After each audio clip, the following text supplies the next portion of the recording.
The Indiana Fever are that golden destination, and I can't help but laugh to the fans and the people online and the media commentators, unfortunately, who said that nobody wanted to play in Indiana. That doesn't make any sense. People in the Fever were like, y'all. That's not my point.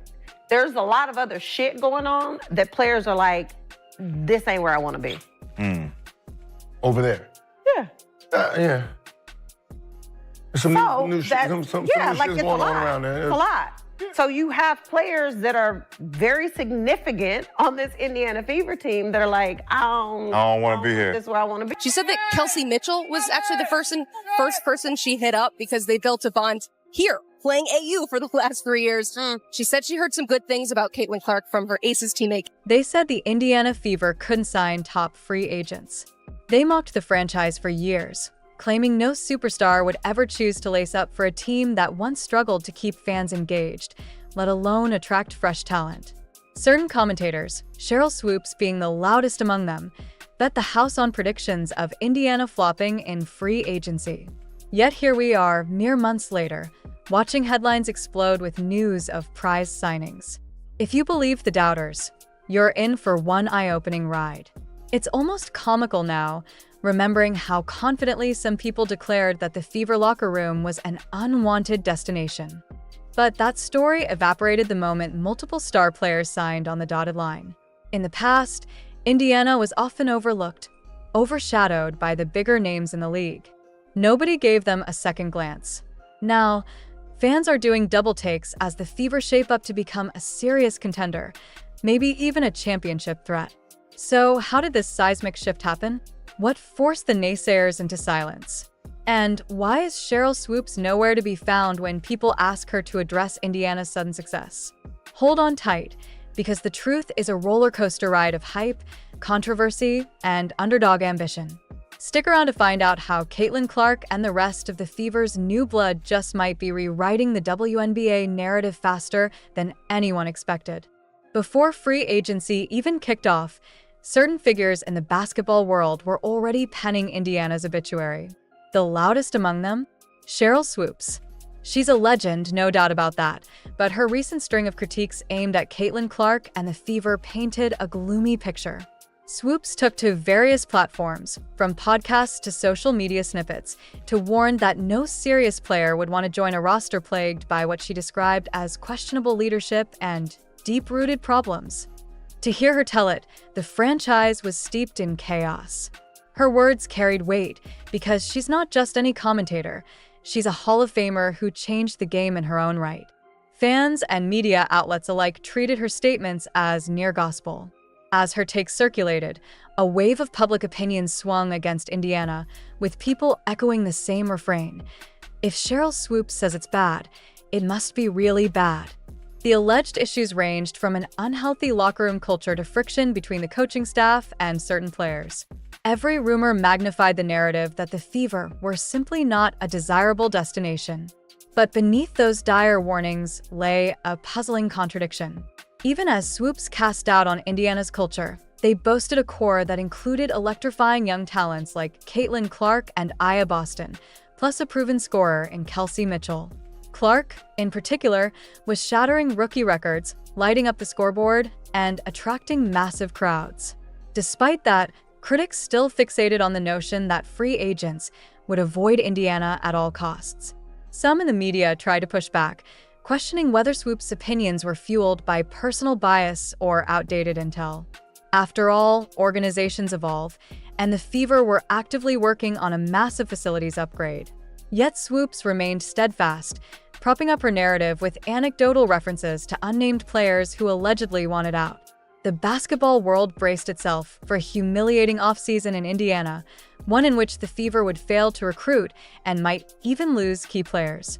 Little did the skeptics know, a bombshell was about to drop. Behind the scenes, Indiana's head coach, Stephanie White, had been cooking up a plan so audacious, it would either catapult the team into contention or backfire spectacularly.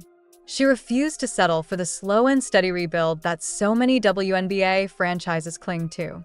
Instead, she wanted to capitalize on the sudden surge of attention Caitlin Clark had brought to Indiana.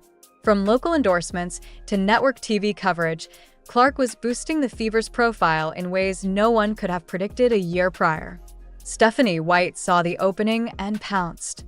She worked closely with the team's front office to build a recruiting strategy around two main pillars: showcase the potential of playing alongside Caitlin Clark and offer a state-of-the-art environment that made it impossible for players to ignore the Fever's pitch.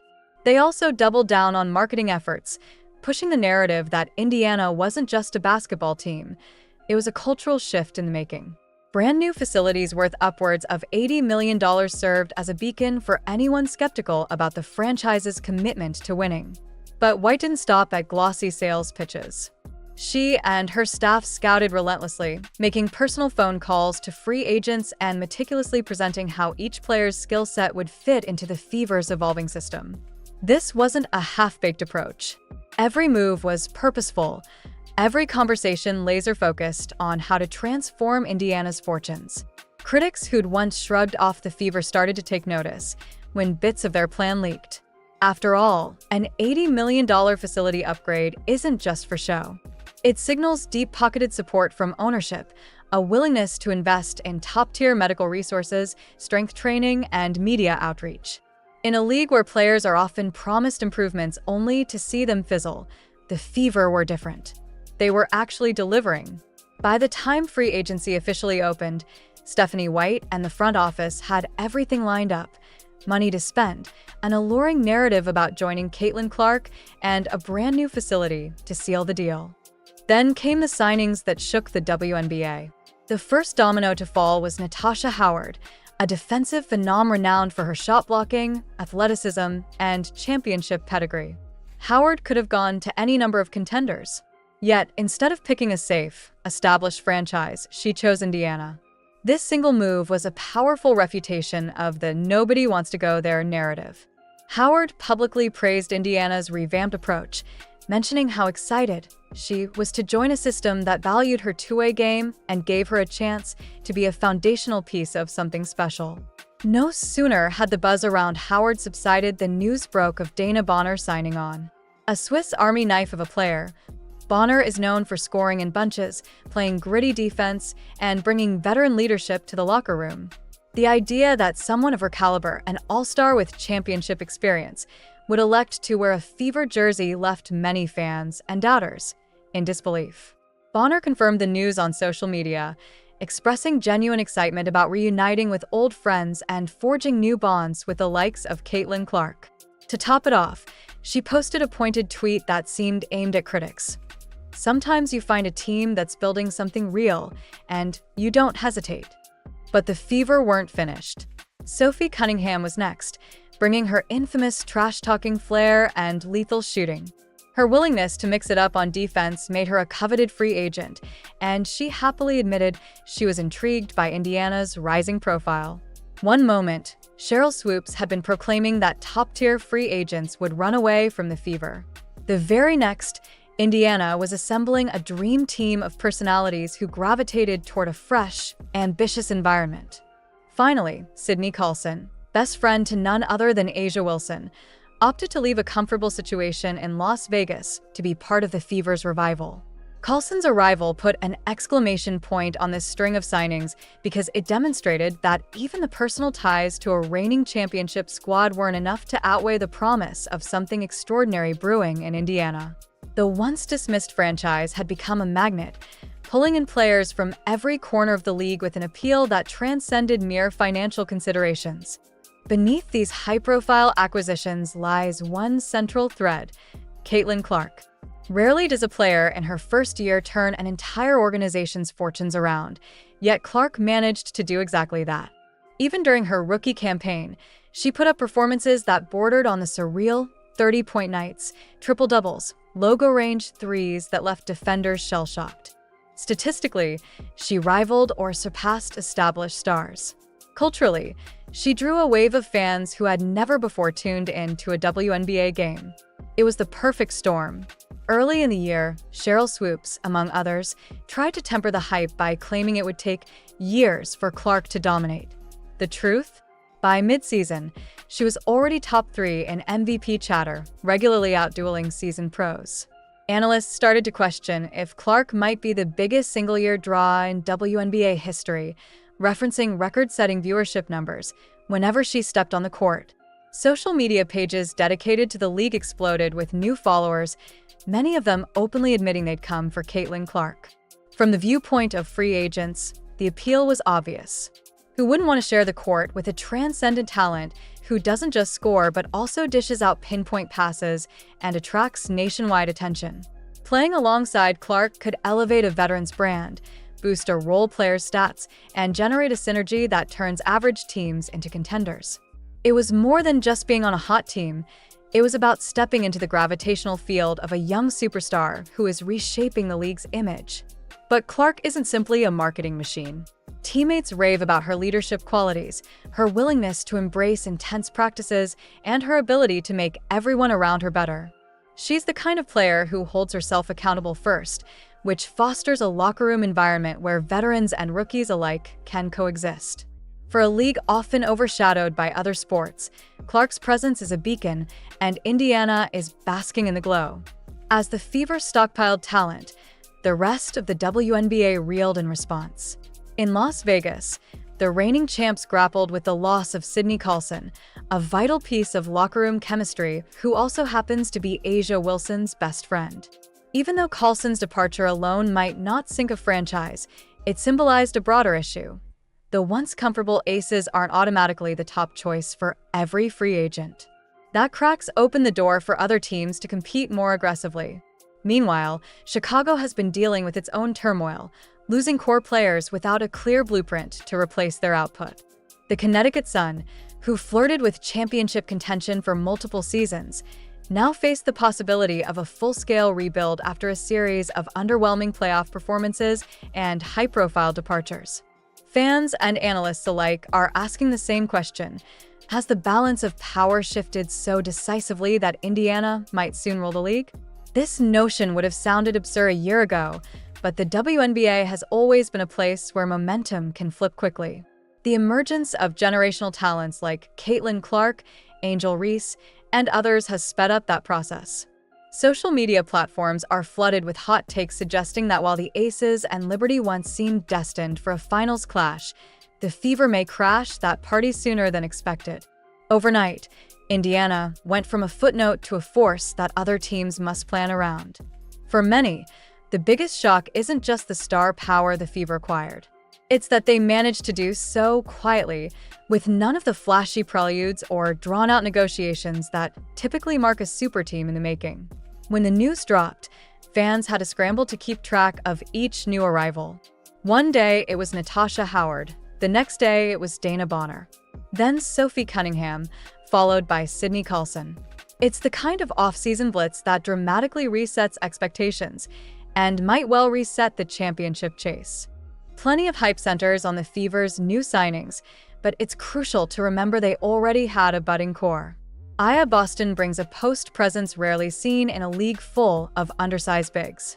She's physically dominant, yet nimble on her feet, capable of defending some of the best scorers in the game while also putting up efficient numbers on offense. Her synergy with Caitlin Clark took shape in their rookie season, culminating in highlight-worthy plays that showcased a level of maturity uncommon in young duos. Then there's Kelsey Mitchell, a proven scorer who can torch defenses from anywhere. Some people forget that before Clark came along, Mitchell was often the only reason to watch Indiana. She carried the team through tough stretches and kept them remotely competitive. Now, with Clark as a facilitator and a lethal perimeter threat, Mitchell can step into more advantageous spots on the floor. Opponents no longer have the luxury of double-teaming her, which means she's poised to thrive even further. Lexi Hull adds a layer of hustle and unselfishness.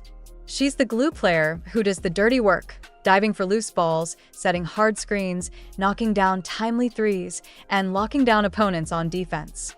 While she doesn't garner the same headlines as Clark, Boston, or Mitchell, her contributions form the backbone of a championship-level rotation. And let's not overlook the mosaic of skill sets that the new arrivals bring. Natasha Howard and Dana Bonner both hold championship experience, vital for a team with big postseason ambitions. Sophie Cunningham supplies that extra spark, the intangible feisty, factor that can flip the momentum of a game. Sydney Colson may not stuff the stat sheet, but her effect on team chemistry can't be overstated. Together, these pieces form a roster that looks ready to lock horns with any squad in the league. Suddenly, what used to be a question, does Indiana even have a competitive starting five? Turns into a statement. This might be the scariest starting five in the WNBA. Fans are indulging in fantasies of Clark dishing no-look passes to a cutting Natasha Howard, or Kelsey Mitchell running the wing on fast breaks while Aya Boston anchors the paint. It's an exciting time not just for Indiana but for the entire league, which seems to be on the cusp of a renaissance led by new faces.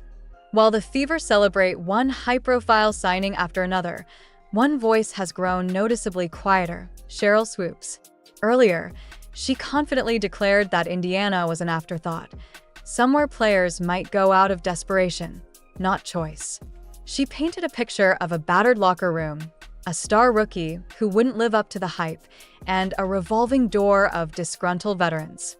Fast forward to the present, and those ominous forecasts have fallen flat. Commentators who once took Swoopes' claims at face value are now questioning her sources. Did she rely on outdated intel, or was there a personal animus fueling her commentary? Swoopes has made only brief statements since, often framing them as misunderstood quotes or clarifications that she merely said the transition would take time. But transcripts and video clips reveal the original tone. She was certain that free agents would steer clear of Indiana. Now that the exact opposite has happened, her credibility has taken a noticeable hit. To some observers, this tension between Swoopes and the Fever hints at a larger generational clash in the WNBA. Legends from the league's earlier years carved out their legacies in a time when women's basketball fought an uphill battle for respect. Today's young stars, like Caitlin Clark, benefit from bigger social media platforms, more robust college hype, and faster ways to connect with fans globally. It's not that the old generation didn't want the league to grow. It's that seeing this level of stardom emerge overnight can be jarring. The new wave, led by Clark's almost effortless rise, represents a different kind of celebrity.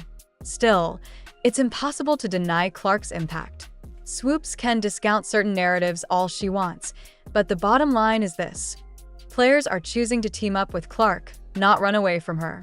The entire Fever organization has rallied around the phenomenon, leveraging it to build a top-tier roster in record time. If Swoopes finds this sudden paradigm shift unsettling, she's not alone. Yet the league itself is embracing it, as more fans watch, more sponsors invest, and more eyes turn to see what Caitlin Clark and the Fever will accomplish next. In the span of a single offseason, the Indiana Fever went from laughingstock to potential juggernaut. The critics who belittled them are either silent or frantically trying to reconcile reality with their earlier takes. The cynics who wrote off Caitlin Clark as a college wonder have been forced to face the undeniable truth. She's already one of the most impactful players in the league, maybe in the history of women's basketball. And as if that weren't enough, she's surrounded by an ever-growing cast of stars who all seem to genuinely want to be in Indiana. So, what happens now? Will the Fever immediately leapfrog the Aces and the Liberty, challenging for a title as early as next season? Or will they need a bit more time to gel, learning each other's tendencies and figuring out how to distribute touches among so many capable scorers? No matter the path, the future looks thrilling. The Fever aren't just here to play. They're here to win, and they've assembled a kind of depth and leadership that could spell trouble for anyone who underestimates them. For the broader WNBA, this shift is monumental. A franchise that once languished near the bottom of the standings is now reinvigorating the league with fresh storylines and heated rivalries. Fans are already marking their calendars for matchups against Las Vegas or Chicago or Connecticut, drooling at the prospect of seeing Clark, Boston, Howard, Bonner, and Mitchell share the court. Attendance is up, TV ratings are on the rise, and social media chatter is more vibrant than ever. In a sense, the Indiana Fever have become the story in a league that thrives on big narratives. They've given fans a reason to tune in, and they've proven that you can never count out a franchise just because it's been down in the past. As for Sheryl Swoopes, the invitation to admit she underestimated this team remains on the table. Whether she takes it is anyone's guess. But for the rest of us, the message is clear.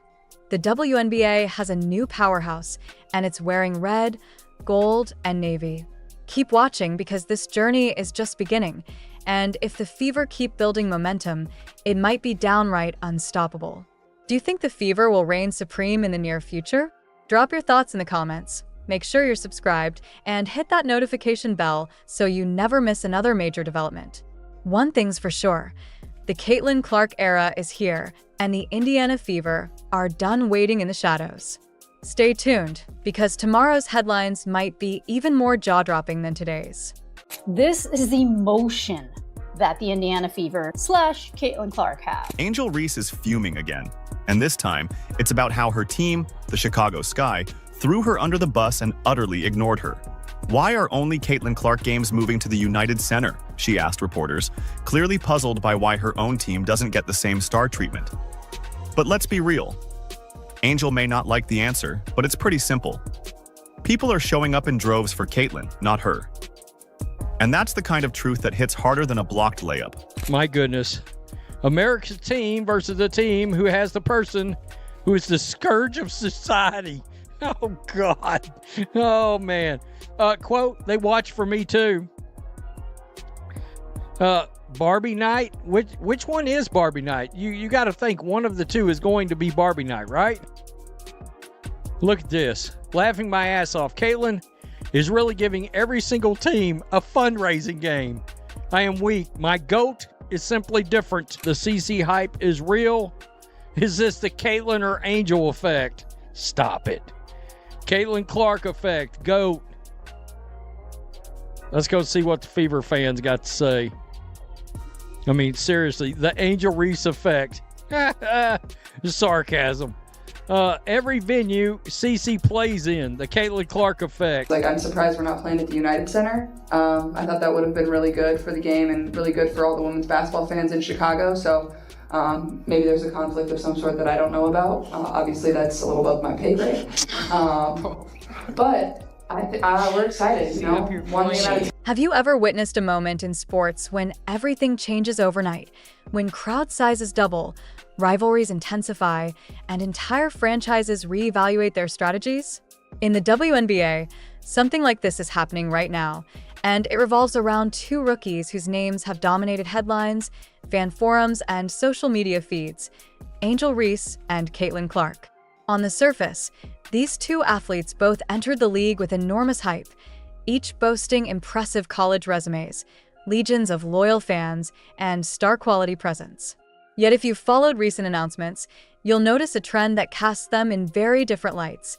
Teams across the league are rushing to move games against Caitlin Clark's Indiana Fever to bigger, iconic venues.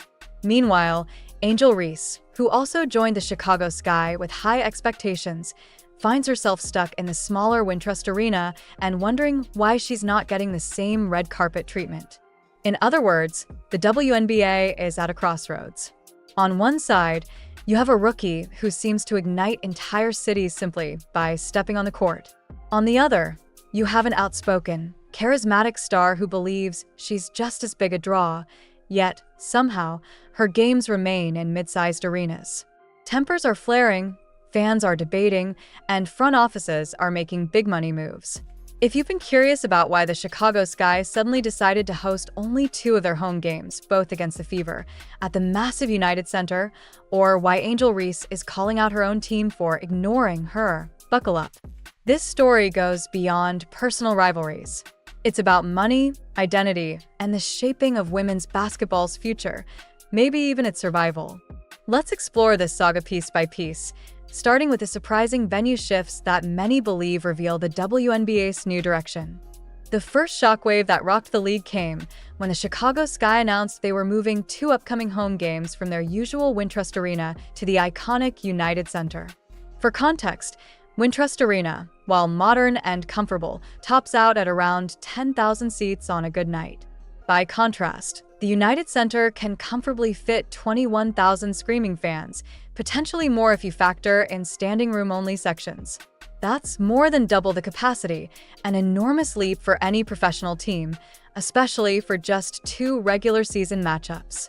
At first glance, people assumed these must be special games, maybe a playoff series or a major showcase event. But then the details emerged.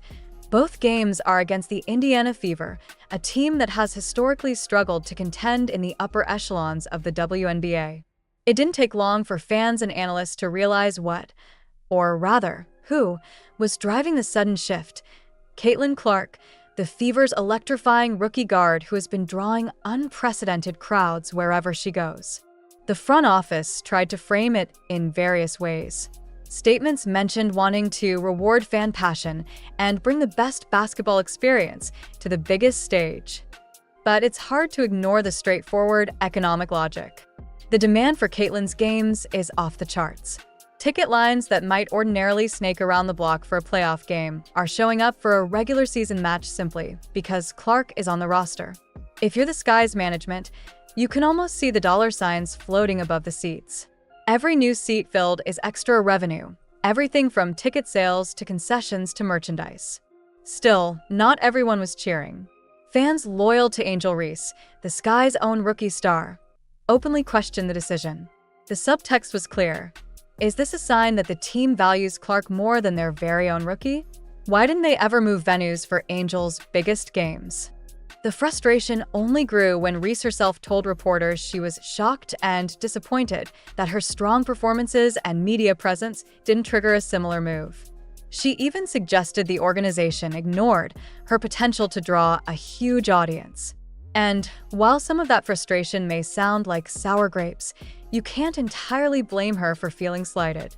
She was supposed to be a massive draw in her own right, especially after her high-profile college career and her success on social media platforms. Yet not once did the Sky decide to relocate a game on her behalf. Then Caitlin Clark arrives with the Fever, and boom, the big switch happens for 2 games, no less. Before people jump to label Reese's reaction as petty, let's keep in mind the bigger backdrop. The WNBA has historically struggled with attendance and profitability. Sudden changes like these don't just happen on a whim. They are carefully calculated moves, typically backed by unambiguous data pointing to one simple conclusion. Caitlin Clark is the league's biggest ticket seller right now. But is that the whole story? Not exactly. Because when you dig deeper, you'll find that these venue changes aren't limited to Chicago. A wave of similar announcements has swept the WNBA, each one painting the same picture. Wherever Clark goes, arenas get bigger. And that brings us to the simmering rivalry. To understand how we ended up here, you have to rewind to the final year or 2 of each star's college career.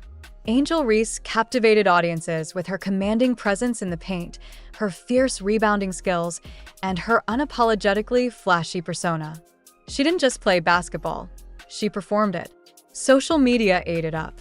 Videos of her post-game celebrations, highlight reel blocks, and off-court candor racked up millions of views. By the time she declared for the WNBA, many believed she was poised to become the face of women's basketball, a player who could draw fans into arenas by the thousands. Then there's Caitlin Clark, who carved out an entirely different reputation. Known for her seemingly endless shooting range, fearless drives to the basket, and knack for hitting buzzer beaters, she became a living highlight reel. In college, she routinely dropped 30-plus points, peppering in half-court shots like they were routine free throws.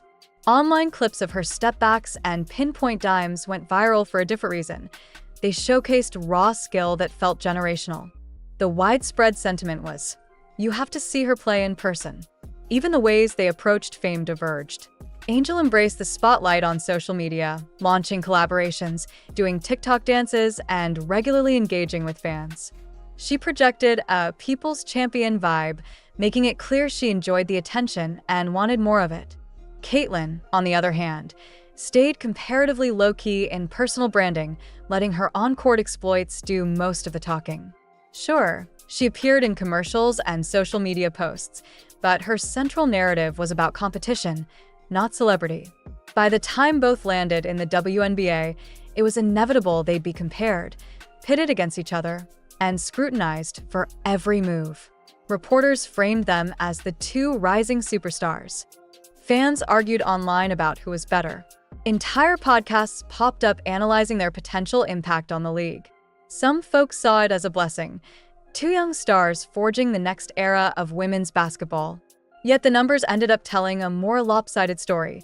While Angel's brand is undeniably strong, Caitlyn's brand is shaping up to be unstoppable. This is the core of Angel's frustration.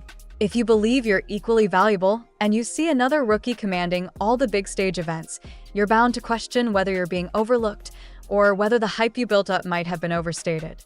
It doesn't help that the WNBA, starved for revenue for years, is now throwing the weight of their marketing behind Caitlyn's phenomenon at every turn. But that leads to an even bigger question. Is the hype around Caitlyn real, or is it a temporary wave fueled by social media chatter? The next section might clear that up because once you look at the attendance figures and revenue numbers, it becomes difficult to deny reality. In sports, debates about greatness can get subjective. Personal preferences, media narratives, and hype can muddy the waters. But attendance stats, ticket sales, and revenue projections rarely lie. And when it comes to Caitlyn Clark, the numbers are speaking loud and clear. Start with the Indiana Fever's home attendance last season.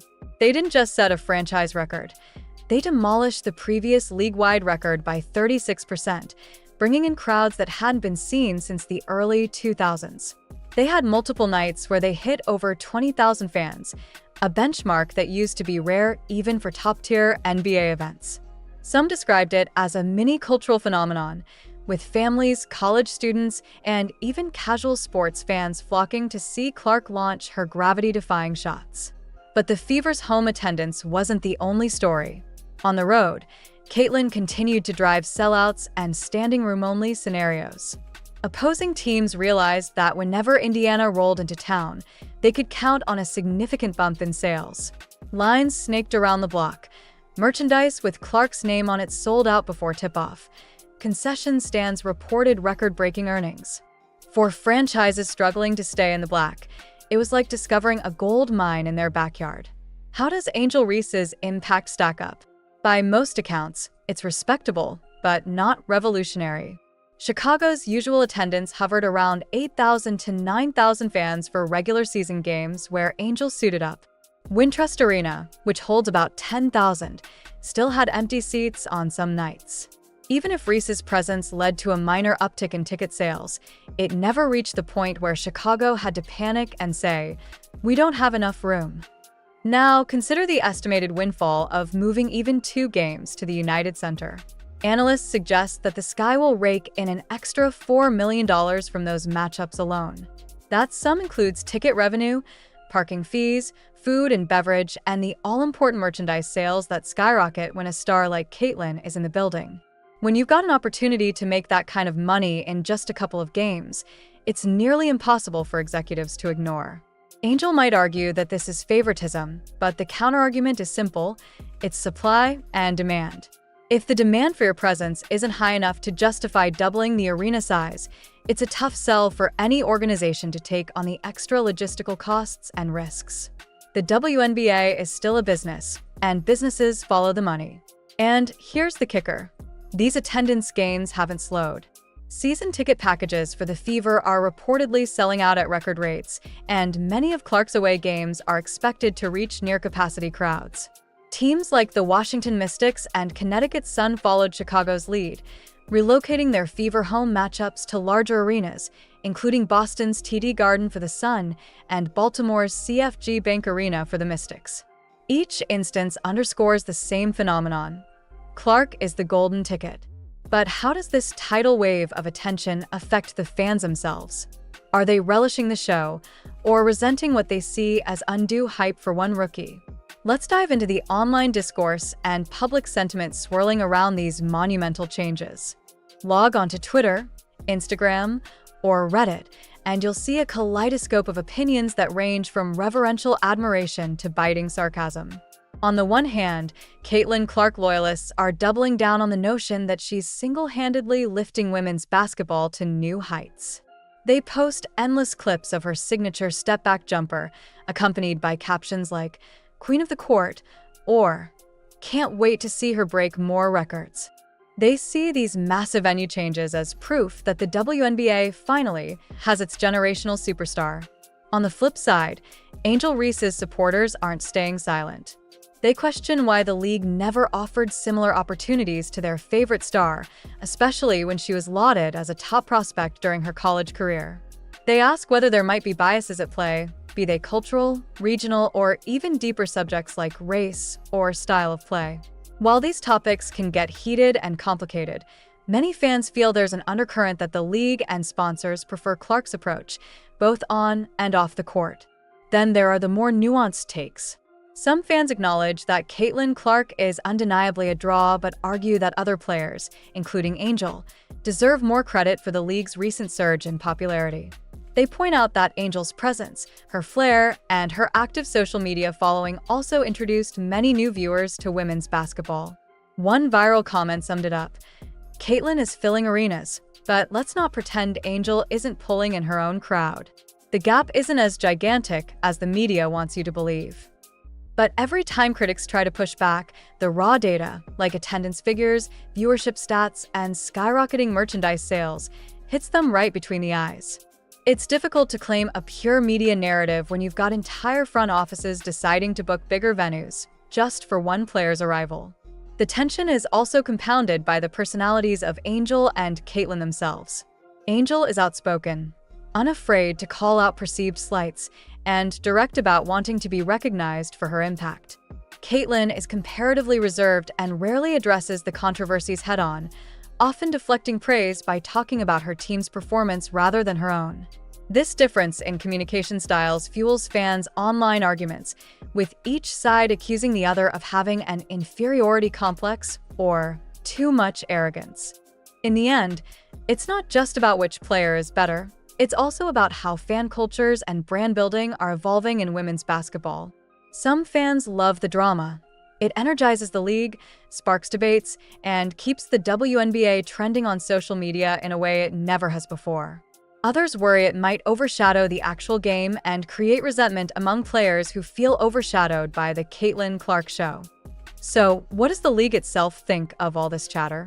From a business standpoint, they likely see an enormous opportunity to finally break into mainstream profitability, driven by an unmistakable wave of public interest. And that brings us to the cold, calculating side of professional sports. Professional sports leagues walk a tightrope between sporting integrity and business profitability.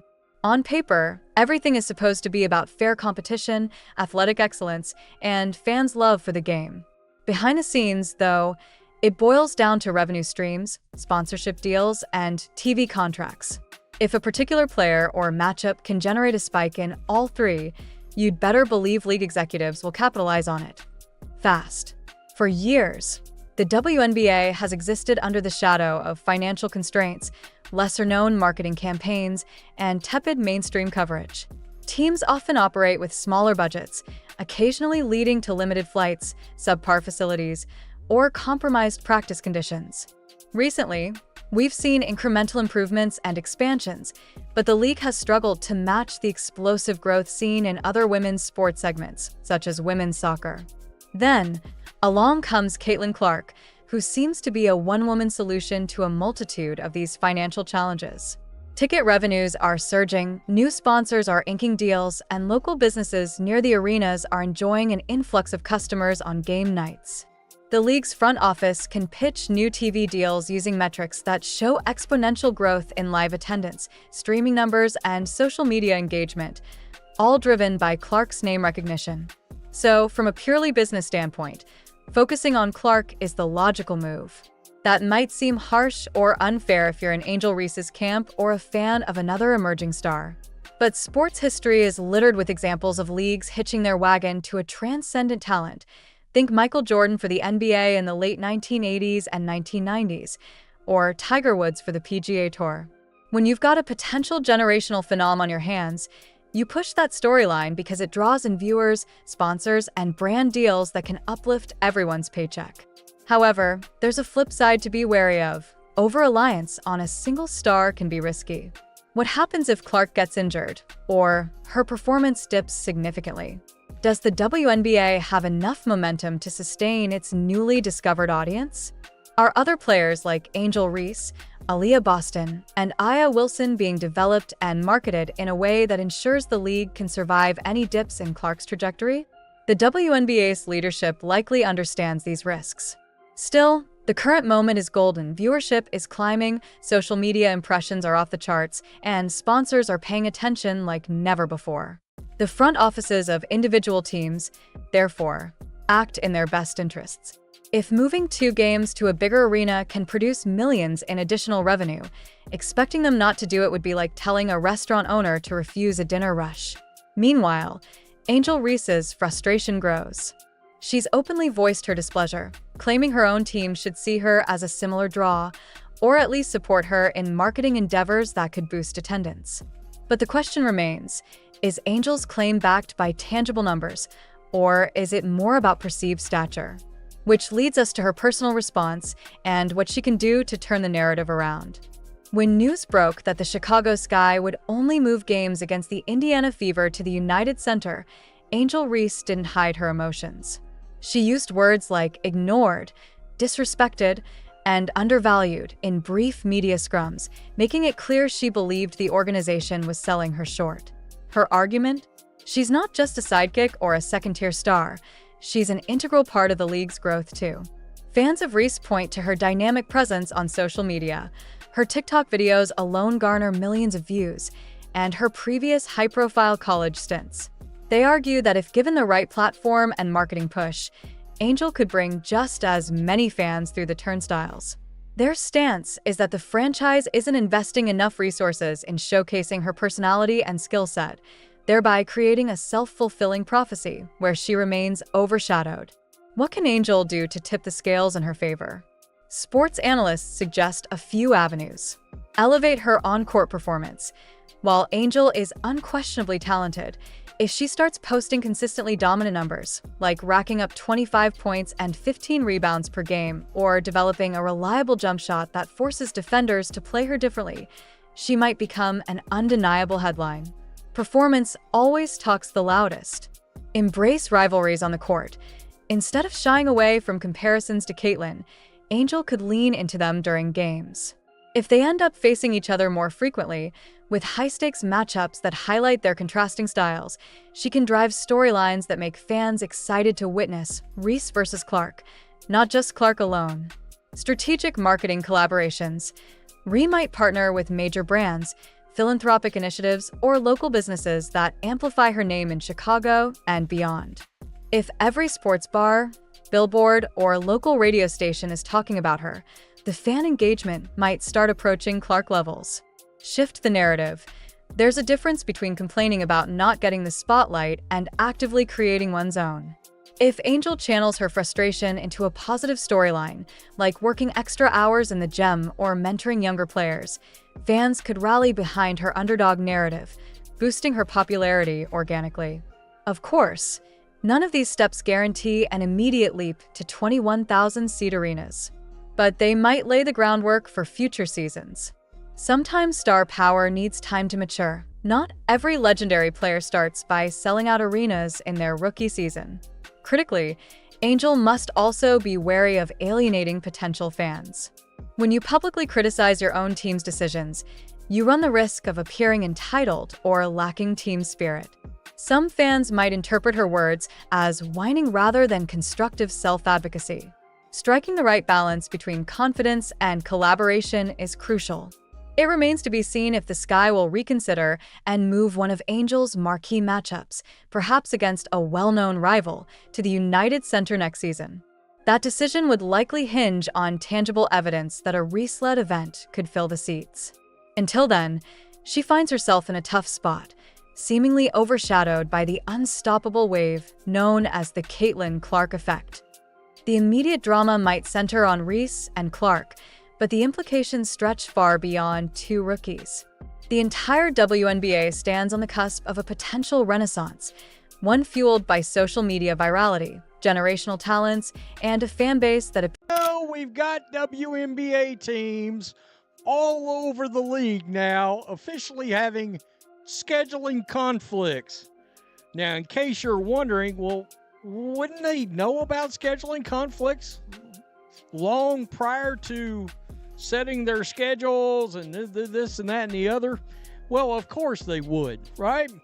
Except the scheduling conflict these teams have, what has now become, I think pretty confidently we can now say, firmly America's team is starting to percolate out through the scheduling in all the WNBA cities, and they're making adjustments. I mean, they're making adjustments. Now, I will tell you, it's hilarious that so many of these WNBA teams, in fact, there's only been one team, and I gave them credit for it, I did, that has come out and blatantly just said it. All right? We're moving games, and we're doing it because of Caitlin Clark.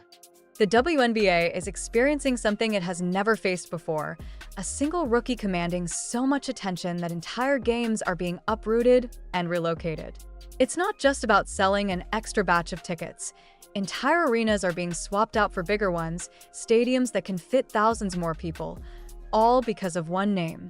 The sudden rise of Caitlin Clark has turned a once predictable league schedule upside down, sparking debates, controversies, and even some bruised egos among star veterans.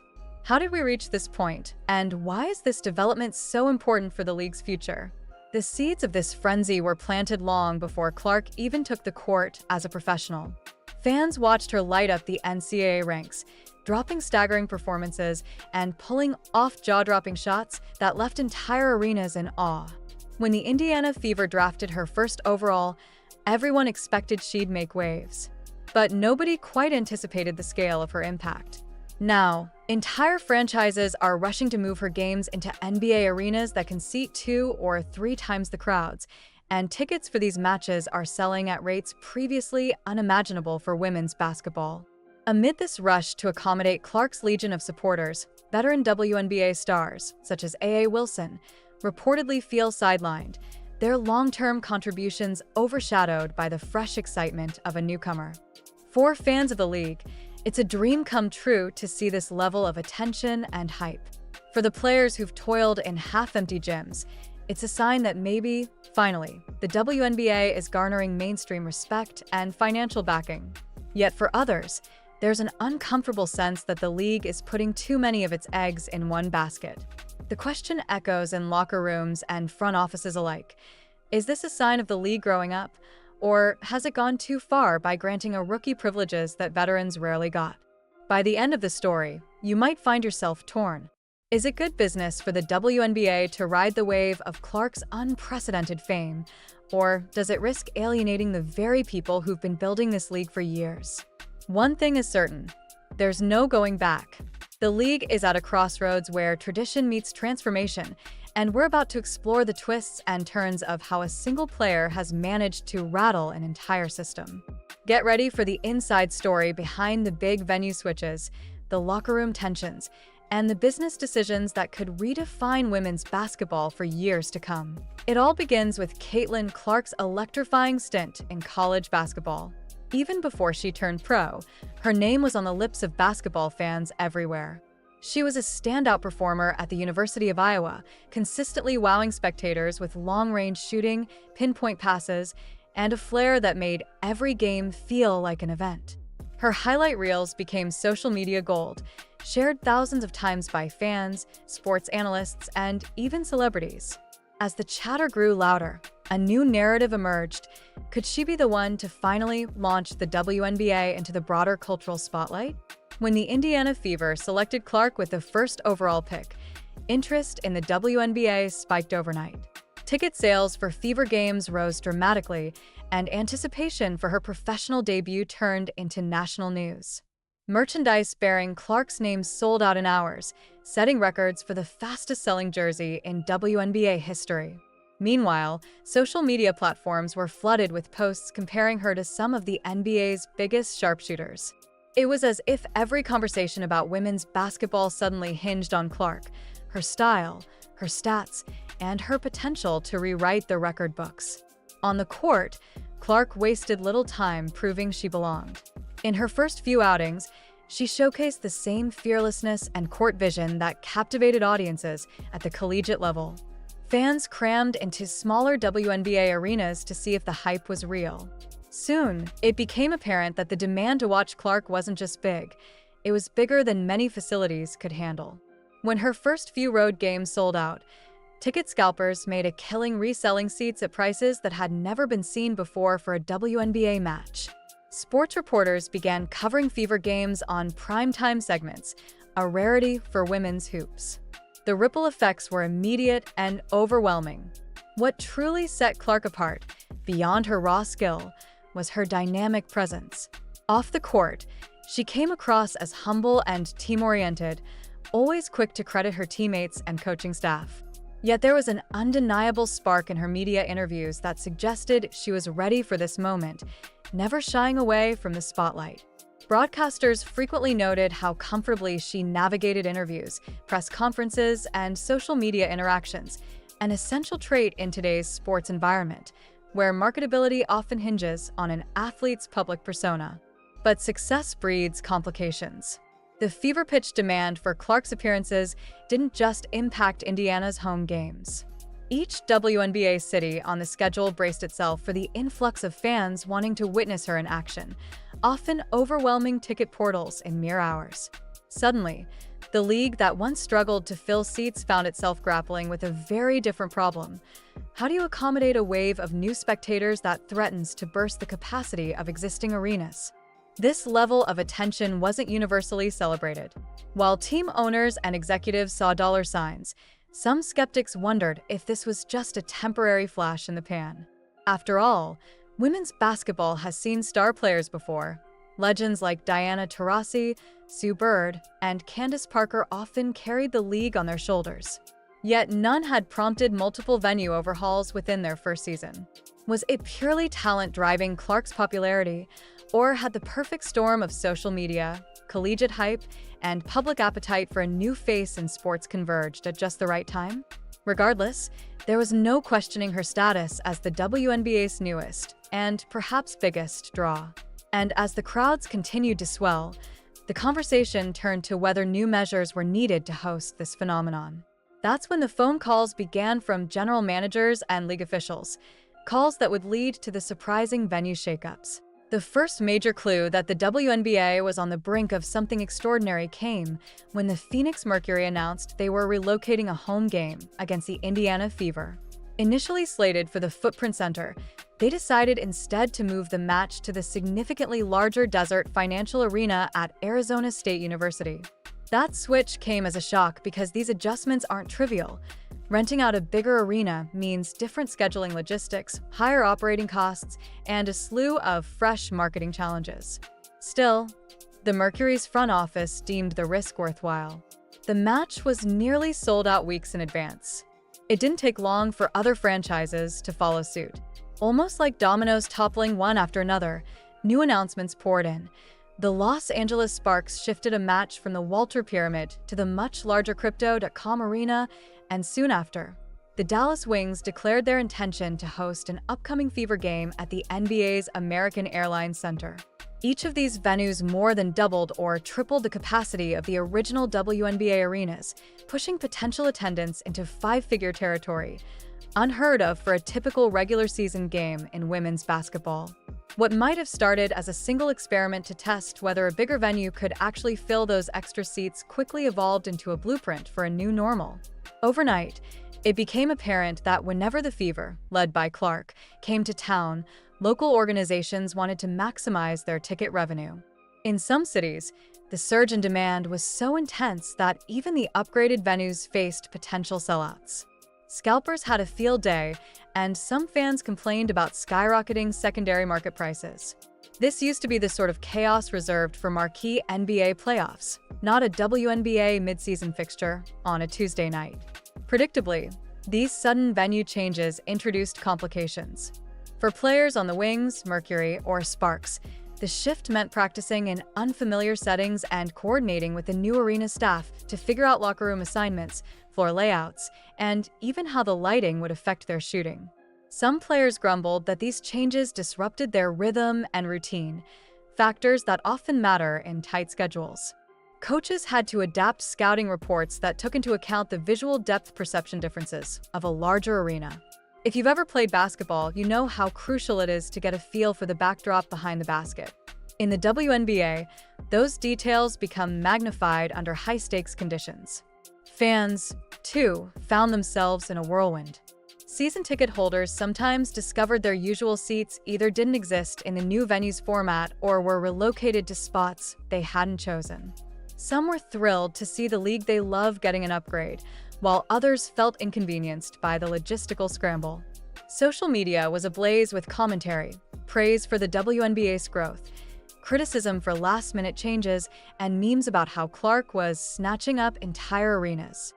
At the league office, this phenomenon was both exciting and anxiety-inducing.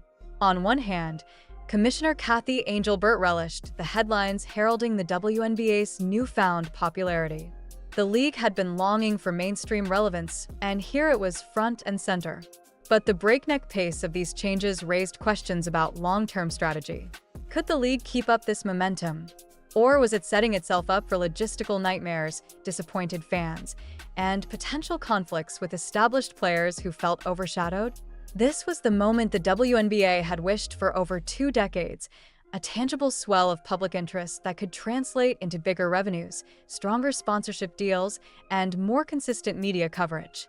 Yet all of it hinged on the presence of a rookie phenomenon. If anything jeopardized that star shine, be it injury, slumps in performance, or controversies, the league could find itself in a precarious position. Still, the immediate reward was too enticing to pass up. Tens of thousands of new fans flocking to see a show that, in many ways, was rewriting the story of women's basketball. But while the league office and various team owners were mostly optimistic, whispers of frustration and resentment began to surface among some of the WNBA's biggest names. Yes, fans were coming out in droves, but not necessarily for the veterans who had been the pillars of the league. Instead, all eyes were on the rookie who, intentionally or not, was shaking up the status quo. And the star who reportedly felt this most acutely was none other than A.A. Wilson. It's not that A.A. Wilson, or any of the other established superstars, dislikes Caitlin Clark personally. By most accounts, Wilson has been nothing but gracious in her public statements, even congratulating Clark on her incredible start. But behind closed doors, reports suggest a different story. The rumor mill claims Wilson is privately fuming over what she perceives as the league bending over backward for a single newcomer, while veterans who've carried the WNBA's banner for years rarely received comparable fanfare. Wilson is no ordinary player.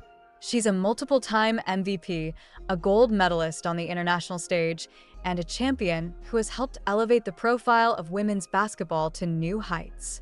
For her, the WNBA was never just about individual glory. It was about proving that women's sports deserve the same respect, media coverage, and financial backing as the men's leagues. She played through the league's leanest periods, sometimes in front of sparse crowds, while continuing to deliver jaw-dropping performances that won fans and accolades. Now, with venues suddenly swelling in capacity and talk of sellouts for Clark's appearances, some veterans can't help but feel a twinge of resentment. While they appreciate the spotlight on the WNBA, the messaging can sting. Why are these perks and expansions appearing only after Clark's arrival? For years, star athletes pleaded for better venues, improved marketing, and more robust broadcasting deals, often hearing excuses about budget constraints or lack of public interest. Overnight, it seems the league has discovered those resources, fueled by the mania around a single rookie. Sources close to Wilson say she's trying to focus on her own game and not let the situation become a distraction. Yet the frustration is real, reflecting a broader sentiment among veterans who champion the league without ever seeing these kinds of large-scale changes. Many recall times when they asked for marquee promotional campaigns or primetime TV slots, only to be met with lukewarm responses. Now, with the unstoppable hype for Clark, the league appears more than willing to grant prime marketing real estate, shift entire game schedules, and negotiate for bigger arenas. This situation highlights a deeper cultural tension within the WNBA. On one hand, players desperately want the league to flourish. A more successful WNBA means better salaries, more job security, and the chance to inspire future generations of female athletes. On the other hand, The veterans rightly wonder if the league's renewed enthusiasm for expansions and bigger venues might lead to overshadowing the accomplishments of those who laid the groundwork. In interviews, Wilson has avoided calling out Clark directly. She's made vague references to respect for those who've built the league, which fans and analysts have interpreted as subtle digs at the current situation. Social media chatter further fans the flames, with some supporters rallying behind Wilson and demanding the league celebrate its established icons more openly. Others argue that a rising tide lifts all boats, that the hype around Clark will eventually benefit Wilson, the league, and every other player who stands to profit from the increased attention. The dynamic isn't merely about one star's jealousy or disappointment.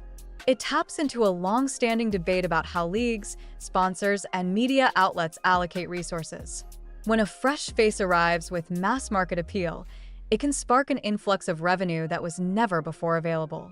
But that same boom can highlight how, in the past, the organization might have been reluctant or unable to invest in better facilities and marketing for its existing talent. Of course, it's possible that the friction is being overblown by media outlets hungry for drama. The WNBA has historically been tight-knit. Many players share personal bonds and come together for social causes. The hope is that any behind-the-scenes conflict might dissipate once everyone recognizes the bigger picture, a golden opportunity to elevate the sport. Yet, as we'll see in the next sections, the business implications of this hype bring their own set of complications, and they're not always conducive to keeping everyone happy. Whenever there's a seismic shift in sports, money is almost always the underlying catalyst or beneficiary. In this case, the hype around Caitlin Clark has unleashed an economic windfall that WNBA teams haven't experienced before. Ticket sales for Fever Road games began skyrocketing as soon as the schedule was announced, with some seats for Clark matchups rivaling the prices one might see for a mid-tier NBA contest. Merchandise has also soared to new heights. Fans can't get enough of official WNBA gear that bears Clark's name and number, and many shops reported back orders that extended weeks beyond normal supply timelines. The sudden infusion of revenue doesn't just benefit the Fever. Every team hosting them stands to earn a sizable profit from concessions, parking, and team-branded merch.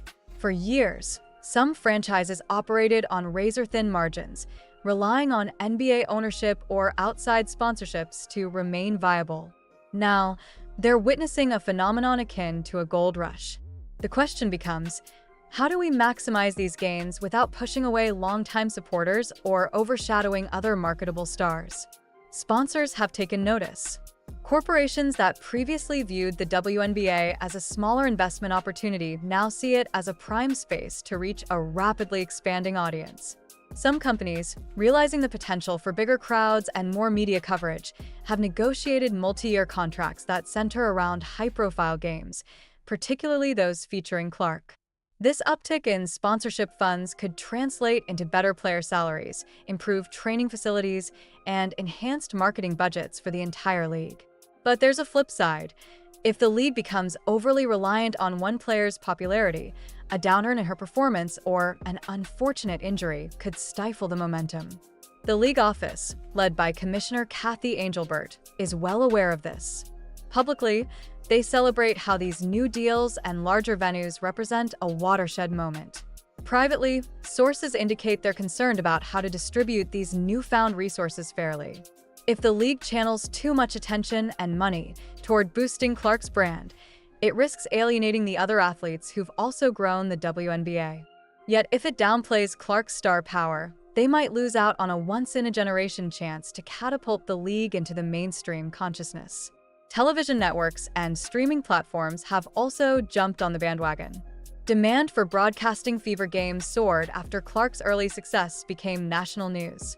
Subsequently, more WNBA matchups are landing on prime slots, a feat that's been years in the making. Some networks are even experimenting with additional camera angles and specialized features like miking up players to capture the heightened drama of Clark's performances. Each successful broadcast can become a ratings bonanza, fueling more advertiser interest and larger TV rights deals. These shifting economics pose a dilemma for owners. Teams like the Dallas Wings or Phoenix Mercury are enjoying unexpected windfalls whenever Clark's squad comes to visit. But how much should they invest in scaling up their own arena capacities on a permanent basis? Upgrades to seating, luxury boxes, and technology require substantial capital. If the league's upward trajectory continues, these improvements could pay off. If not, owners might regret overextending their budgets once the initial excitement subsides. Meanwhile, coaches feel the pressure of commercial expectations. Media interviews go beyond just game analysis. They also focus on ticket sales, fan engagement, and marketing push. Some coaches embrace this, seeing it as a chance to draw bigger audiences to women's basketball, but others worry that commercial interests might overshadow the competitive essence of the sport. After all, any coach's top priority is to win games, not sell seats or help the league hash out multi-million-dollar sponsorships. The players are caught in the middle, simultaneously welcoming the financial gains and feeling the weight of performance expectations. Veterans like A.A. Wilson may not love the overshadowing effect of Clark's hype, but they can't deny that bigger venues and higher TV ratings can lead to improved collective bargaining power. Rookies on other teams might find themselves inspired or intimidated. After all, the bar has been set. If you come into the WNBA with enough hype, you could single-handedly reshape league economics. As the money continues pouring in, the WNBA stands at a crossroads. The business side is humming like never before, but that newfound prosperity stokes an urgent need for wise, long-range planning. Can the league harness this momentum to fund deeper marketing campaigns that spotlight not just Clark, but also the full roster of stars? Or will it become too reliant on a single athlete's headline-grabbing presence? Balancing these possibilities might be the greatest test the WNBA has ever faced. Beneath the swirl of financial analyses and venue relocations, there are real, tangible effects on the people who matter most, the players. For the Indiana Fever's roster, traveling with Caitlin Clark has become a circus of media attention. Cameras follow the team's bus. Journalists descend on pre-game shit-arounds, peppering them with questions about what it's like to play alongside or coach the future of women's basketball. Some teammates find it exhilarating. Their matches are no longer under-the-radar events. Others find it distracting, a constant drain on their focus as they try to prepare for games. Even practice sessions feel different. Opposing teams have started tailoring defensive strategies specifically to contain Clark, poring over film and analyzing every shooting angle she might exploit. That heightened scrutiny has ripple effects on the entire Fever squad. Open looks for other players might suddenly appear if 2 or 3 defenders flock to Clark on the perimeter. Conversely, if Clark has a rare off night, the rest of the Fever must scramble to pick up the slack. The attention on her performance can overshadow the fact that women's basketball is a highly collaborative sport where a collective effort often trumps individual brilliance. Beyond Indiana, players throughout the league grapple with the phenomenon. Rookies who came in without Clark's fanfare might feel overshadowed even if they're performing at a high level. Veterans who once relished the role of leading scorers now find the media obsessed with analyzing Clark's every move. Some players express relief. Bigger crowds and better TV exposure translate into more endorsements, potentially benefiting everyone. Others quietly admit that it stings to see the league pivot so dramatically for one rookie when they themselves have dreamed of playing before jam-packed arenas for most of their professional careers. Then there's the question of mental health. Being thrust into an intense spotlight can be as stressful as it is rewarding. Clark, by all accounts, handles the attention with poise, but even she must feel the weight of constant scrutiny and the burden of fan expectations. Every missed shot can become headline material, every turnover a trending topic on social media. If the team loses, critics might wonder whether the hype was overblown.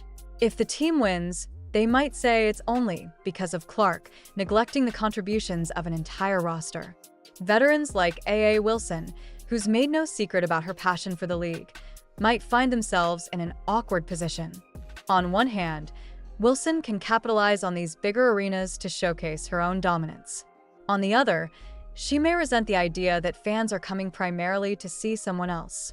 If the marketing machine continues to favor the rookie storyline, does Wilson risk fading into the background, despite her track record as a champion and MVP? Emotional tensions like these don't always manifest in public statements, but they can simmer beneath the surface, potentially affecting on-court chemistry during high-stakes matchups. Interestingly, some players say they're thrilled just to see bigger paydays in the future. Collective bargaining agreements in professional sports often consider revenue streams, attendance figures, and media rights. If the WNBA can leverage Clark's popularity into more lucrative deals, everyone stands to profit in the long run. There's also the potential for improved training facilities, medical care, and travel arrangements, a huge win for athletes accustomed to less than ideal conditions. For fans dedicated to the league, the human element is what makes this story compelling. We're not just watching highlight reels or reading about ballooning ticket sales. We're witnessing how an entire community of athletes navigates a rapid shift in public perception and financial stakes.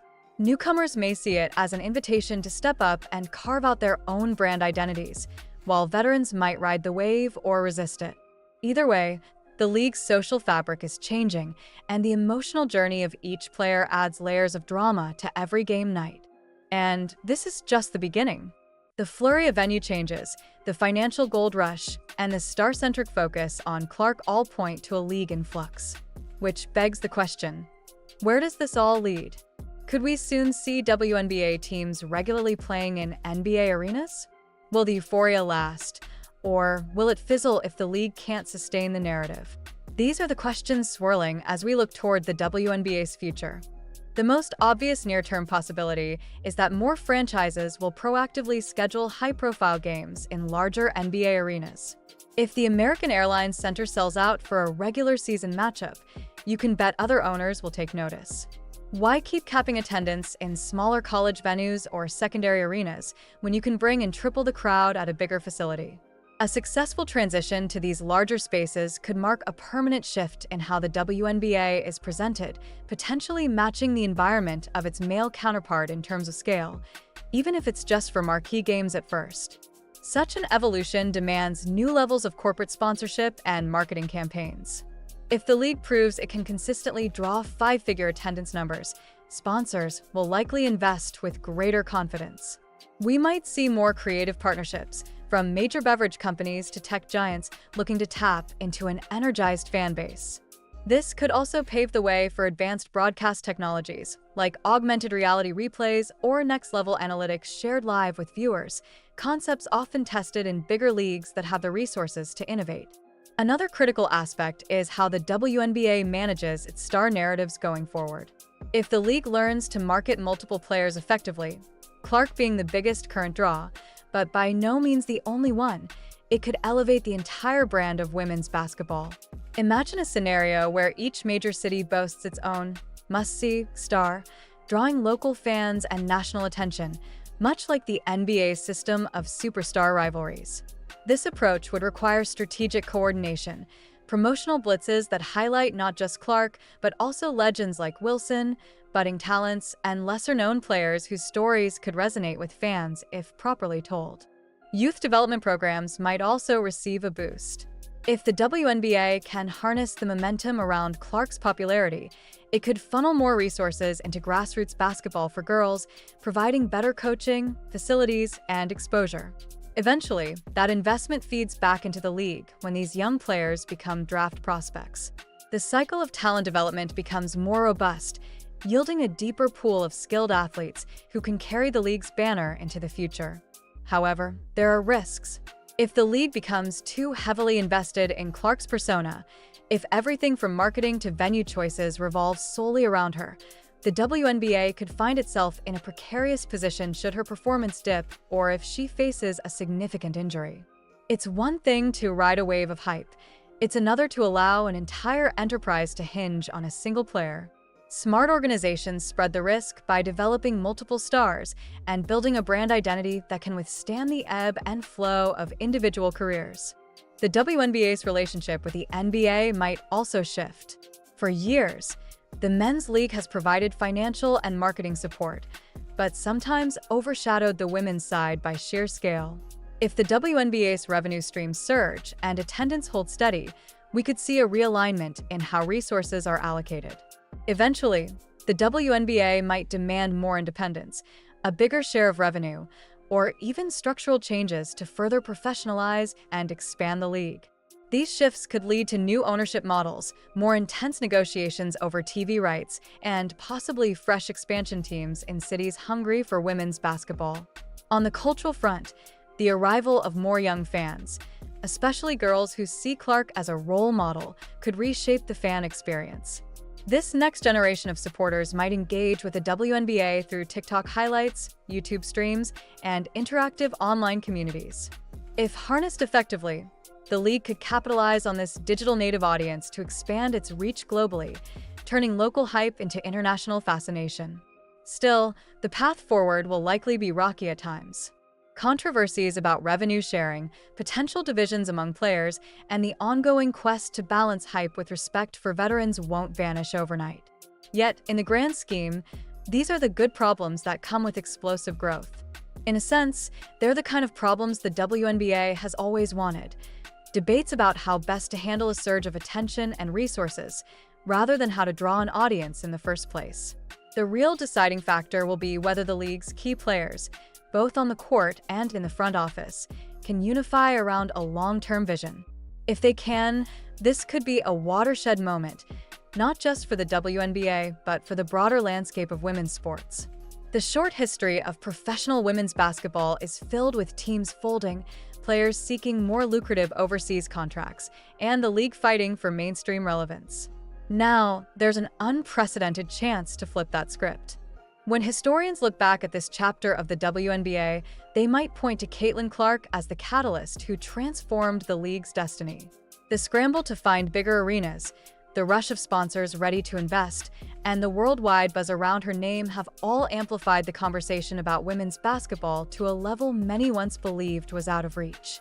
Whether you see these rapid changes as a necessary step in the league's evolution or a glaring instance of favoritism toward a single player, it's clear that the WNBA will never be the same. For A.A. Wilson and other veteran icons, the frustration is understandable. They've fought tooth and nail for coverage, respect, and fair compensation, only to watch an incoming rookie get accommodations they never dreamed possible. Yet the optimism is also real. A rising tide can indeed lift all boats, and if handled wisely, this wave of popularity can usher in a new era where the WNBA finally occupies a central place in sports culture. The potential for higher salaries, advanced facilities, and a more significant media presence could enrich the experience for every player, not just the marquee stars. The challenge now is maintaining balance. The league must embrace Clark's star power without eclipsing the remarkable talents of other athletes. It should celebrate every big personality, every compelling rivalry, and every underdog story that can keep fans glued to their seats. The timing is perfect for a renaissance in women's basketball if the WNBA makes smart, inclusive decisions. So, where do you stand? Is Clark's emergence a sign that the WNBA is finally breaking into the mainstream, or does the league risk alienating its existing fan base and top players by focusing so intently on a rookie? Sound off with your thoughts, because the debate isn't going away anytime soon. The only certainty is that we're witnessing a turning point, one that might one day be remembered as the spark that changed everything. If you're eager to keep up with all the ups and downs of this historic season, be sure to stay locked in. From A.A. Wilson's next move to the Fever's ongoing journey in newly packed arenas, each game will tell a piece of a larger story. No matter how you feel about the superstar hype, one thing's for sure. The WNBA is on the brink of a new reality, and it's a reality that promises more excitement, more drama, and perhaps the biggest leap forward the league has ever seen.